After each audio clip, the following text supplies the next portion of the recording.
trail with Peter+Hopkins. Here we are, EquineIR at the World Equestrian Games, day 13.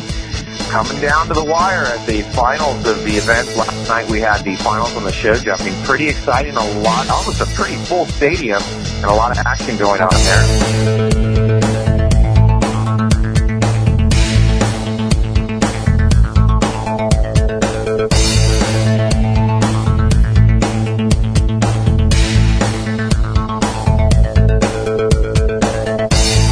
Had a lot of exciting days, very exciting day yesterday. Several media attention. NBC had actually stopped by our booth and did a little production there, and it was pretty fun. The kids were going wild in front of the infrared camera.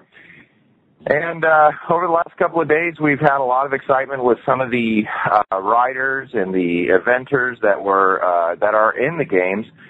We've actually done a scan. One of the horses actually was injured en route to the World Equestrian Games and never made it out. They actually pulled it out. I've actually got Peter McKetty here, who actually went out and did the scan on that horse. Peter, what do you think? What was the overall impression with this horse? And I guess it was an injury that took place? Yeah, the horse was a Mr. Wise guy. It's a 3-day eventing horse, and had supposedly had a suspensory ligament injury, and that's what we were trying to get confirmation of. We're waiting for the interpretation, but it went very well, and it was really nice to be able to help out one of the riders. Oh, that's great. Well, they had a chance to, see this whole process. Had they ever heard of the equine thermal imaging before? No, I don't believe so. He was pretty intrigued with the technology, and it was a lot of fun. We had a couple of people watching a farrier from their barn, and they were all very intrigued, so it was fun to give them a little education.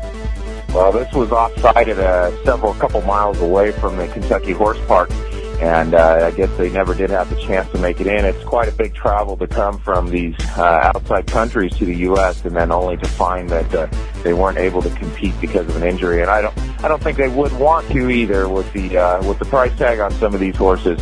Anyways, as we come into this day here, we've got a lot of exciting things. We'll be meeting up with Mr. John Lyons again today. You can see more about him at johnlyons.com, and you can also follow along as we give more Cinchcasts.